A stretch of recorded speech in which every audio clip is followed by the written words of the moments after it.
గత 30 ఏళ్లుగా మేడారం ప్రాంత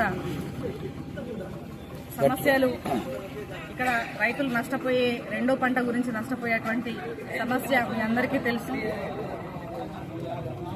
తెలంగాణ ప్రాంతంలో మేడారం అనేది ఆసియా ఖండంలోనే పెద్ద జాతర. ఎంతో కోట్ల మంది ఇక్కడికి వచ్చి అమ్మవార్లను దర్శనం చేసుకొని వెళ్తూ ఉంటారు.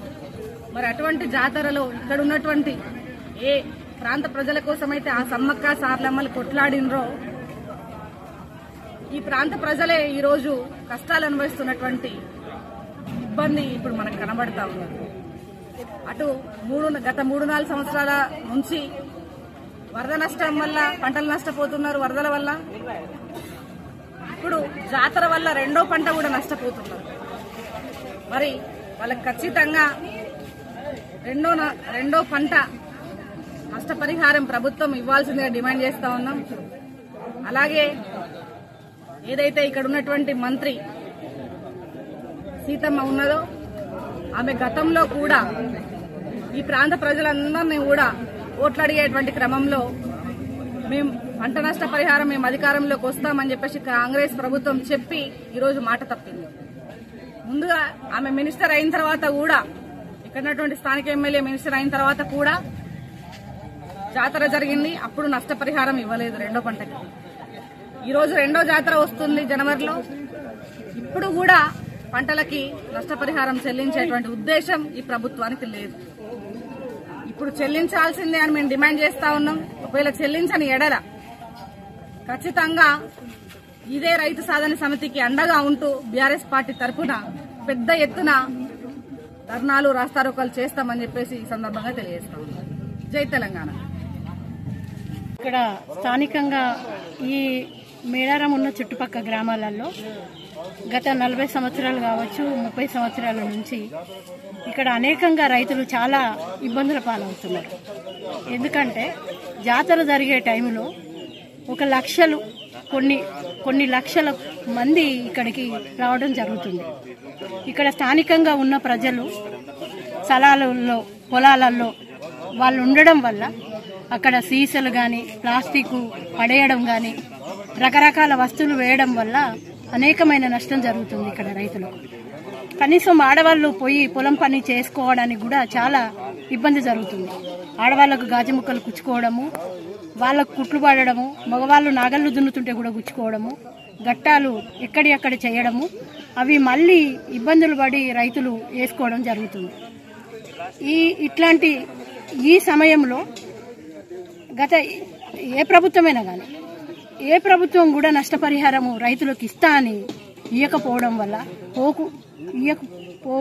వండుకుంటూ గత 10 సంవత్సరాలుగా 2 సార్లు ఎమ్మెల్యే పదవిలో ఉన్న ఇప్పుడున్న స్థానిక మంత్రి సీతక్క కూడా ఎలక్షన్లప్పుడు వచ్చి ఇక్కడున్న రైతులకు మాయమాటలు చెప్పి మీకు నష్టపరిహారం కట్టిస్తాము అనేసి ఓట్లను దండుకొని ఈరోజు మంత్రి స్థానంలో నిలబడి ఉంది. అంటే ఇలా మంత్రి కూడా ఒక రైతు బిడ్డే, ఇలా కింది స్థాయి నుంచి వచ్చిన మంత్రిని. కానీ ఇక్కడున్న రైతుల బాధను ఎందుకు అర్థం చేసుకోలేకపోతున్నది?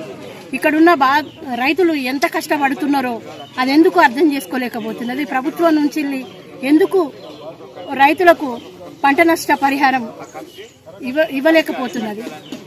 కనీసము ఇక్కడ వర్షాలు వచ్చి పొలాలు కొట్టుకపోయి ఉష్క విపరీతమైన పొలాలలో పడ్డా కూడా ఈరోజు జంపగా ఉన్న వాగుని కరకట్లు కట్టించడానికి కూడా ఈరోజు మంత్రి ఎందుకు దాన్ని నిర్లక్ష్యం చేస్తుంది?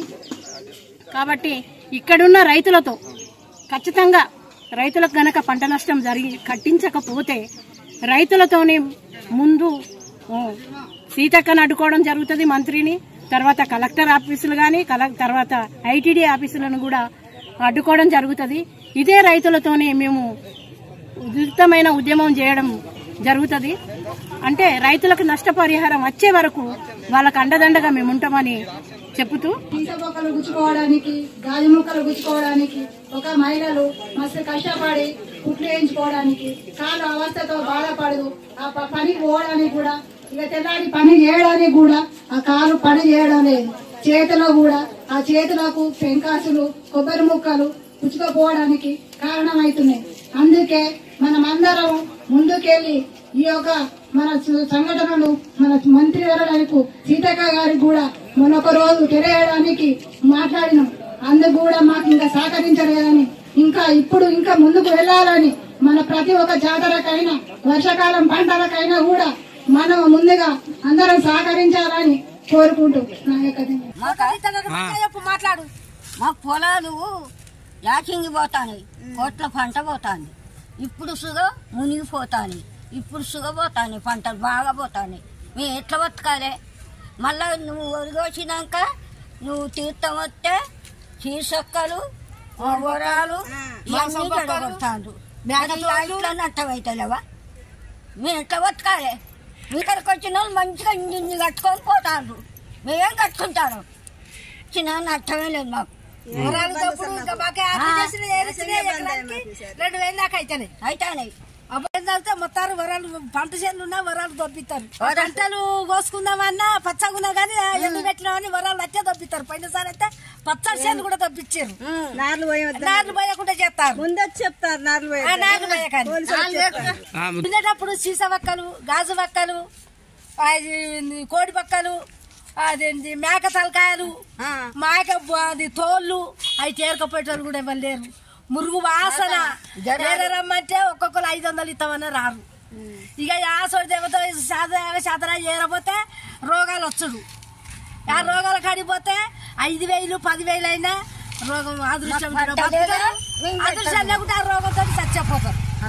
మరి మాకు జాతర చేసే సంతానం వస్తుంది. పట్టవు ఏమన్నంటే తోతంటే అడ్డం పోతా నీ పట్టపోయా నీకు ఆయుధం దేపో వాడికి పట్టాలే ఇస్తలేడా వాడు. ఎవరు వచ్చినా మాకు పట్టాలు ఇస్తారా? ఏం చేసుకొని బతకాలి?